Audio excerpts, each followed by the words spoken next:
नमस्कार दोस्तों, मैं साहू सर। आज हम लोग प्रश्नावली 5.1 का पांचवा प्रश्न का अध्ययन करेंगे। तो पांचवा प्रश्न क्या कहता है कि प्रश्न संख्या 4 में सी रेखाखंड ए बी का एक मध्य बिंदु कहलाता है।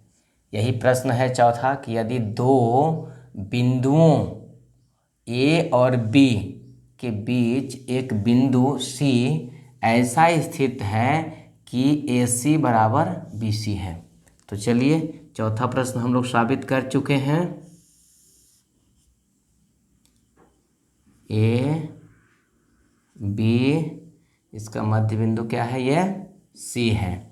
ये दिया हुआ क्या चीज़ है, ए सी बराबर बी सी, यानी कि ए सी बराबर बी सी, यानी कि ये दोनों बराबर हैं। ठीक है, तो सिद्ध हम लोग कर चुके हैं कि ए सी बराबर 1/2 ए बी, ए सी बराबर 1/2 मैंने पूरे का ये आधा है। साबित कर चुके हम लोग।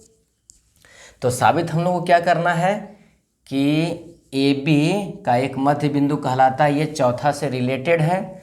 तो सिद्ध कीजिए कि एक रेखाखंड माने एक रेखाखंड ए बी या कोई भी हो का एक और केवल एक ही मध्य बिंदु होगा, दूसरा कोई मध्य बिंदु नहीं होगा।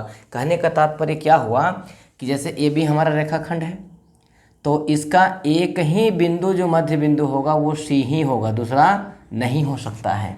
कभी भी दूसरा बिंदु इसका मध्य बिंदु नहीं होगा इस क्वेश्चन के लिए। या किसी रेखा में भी यदि मध्य बिंदु की बात की जाए तो एक ही ठो मध्य बिंदु होगा सब में। तो चलिए प्रूफ करते हैं। हम लोग सिद्ध कर चुके हैं क्या, जब सी ए बी का मध्य बिंदु है तो हम लोग क्या सिद्ध किए हैं कि ए सी बराबर 1/2 ए बी, इसको समीकरण फर्स्ट मानते हैं। ठीक है, हम लोग जब सी इसका मध्य बिंदु है तो ये सिद्ध हम लोग कर चुके हैं, लेकिन हम लोग को मानना है। अब हम लोग मानते हैं दूसरा चीज़, माना कि सी नहीं बल्कि डी इसका मध्य बिंदु है। इसको हम डी यहाँ लेते हैं, एक बिंदु। सी नहीं बल्कि डी इसका मध्य बिंदु है। क्या लेते हैं, माना कि डी इसका या रेखा खंड ए बी का मध्य बिंदु है। हम लोग मान लिए हैं, जो कि मान लिए हैं गलत। वास्तव में सी इसका मध्य बिंदु है, लेकिन हम लोग सिद्ध करने के लिए मान रहे हैं कि सी नहीं बल्कि डी जो है इसका मध्य बिंदु है। हम लोग गलत मान लिए हैं। चलिए हम लोग माने हैं तो आगे गलत साबित होगा। माने हैं जब डी इसका मध्य बिंदु होगा तब क्या हो जाएगा, ए डी बराबर पूरे का 1/2 ए बी, इसलिए ए डी बराबर 1/2 ए बी होगा।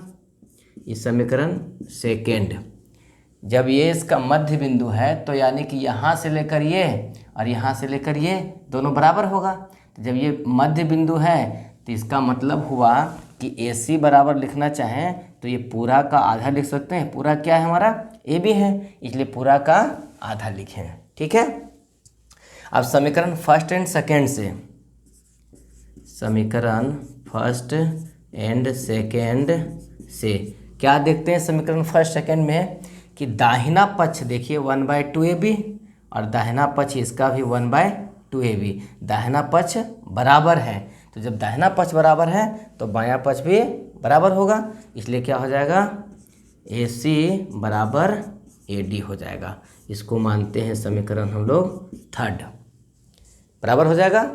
लेकिन चलिए हम लोग लिखते हैं ए डी बराबर क्या होता है, ए डी बराबर क्या लिख सकते हैं हम लोग, देखिए ए डी को यहाँ ए डी बराबर लिख सकते हैं ए सी, यहाँ से लेकर के यहाँ ए सी और फिर ये जोड़ सी डी, बराबर क्या हो गया, ए सी जोड़ सी डी। ठीक है, चलिए इधर उलट दीजिए इसको, यानी कि AC जोड़ CD बराबर AD, इसको माने हम लोग समीकरण 4।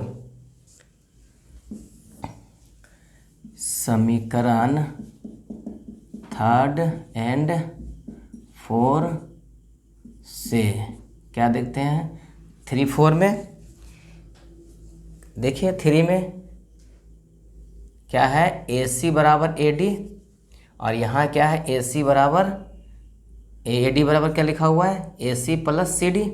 तो इसका दाहिना पक्ष बराबर है, तो इसका मतलब बायां पक्ष भी बराबर हो जाएगा, यानी कि AC बराबर AC जोड़ CD।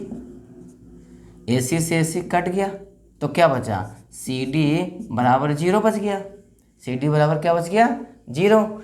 CD बराबर 0, यानी इसका बीच का दूरी कुछ भी नहीं है। जब कुछ भी नहीं है इसका मतलब क्या हुआ, C तथा D बिंदु के बीच की दूरी 0 है, मतलब कुछ भी नहीं है। इसका कहने का तात्पर्य क्या हुआ, जब कोई दूरी नहीं है दोनों का बीच का, तो इसका मतलब ये हुआ कि D जो है से क्या है, C के ऊपर ही स्थित है। D जो है से क्या है, C के ऊपर स्थित है, अर्थात D बिंदु C के ही ऊपर स्थित है, यानी कि D वही है जो C है। तो जब दोनों एक ही जगह पर हैं तो क्या हुआ, जो हमारा कहना क्या था कि एक रेखाखंड का एक और केवल एक ही मध्य बिंदु होगा, यही हमारा साबित करना था, यही हुआ। अर्थात हम कह सकते हैं कि किसी रेखाखंड में केवल और केवल एक ही मध्य बिंदु होता है। किसी रेखाखंड में केवल और केवल एक ही मध्य बिंदु होता है, यही हमको साबित करना था। ठीक है। क्वेश्चन नंबर 6 क्या कहता है कि आकृति 5.10 में, ठीक है, यदि AC आकृति हमारा ये दिया हुआ है, AC क्या है, यहाँ से यहाँ तक है, यहाँ से यहाँ तक है, ठीक है, बराबर क्या है, BD, यहाँ से यहाँ तक है BD। ये क्या है, यानी कि कह रहा है कि ये रेखा इस रेखा के बराबर है, ये हमारा दिया हुआ है। तो सिद्ध कीजिए कि AB यानी कि ये वाला, ठीक है, बराबर होगा CD के, इसके, ठीक है, हमको साबित करना है। तो चलिए लिखते हैं, दिया हुआ है क्या चीज़, दिया है कि AC बराबर BD, ठीक है, लिख दिए हम लोग। तो क्या देखते हैं कि AC बराबर BD ये हमारा दिया हुआ है और इतना बराबर ये दिया हुआ है। तो दोनों में देखिए तो ये लाइन जो है इस ओवरलैप कर रहा है। क्या ओवरलैप कर रहा है, BC, देखिए, है ना। तो यदि हम दोनों पक्ष में BC घटा दें तो बचेगा सो AB और CD ही ना बचेगा।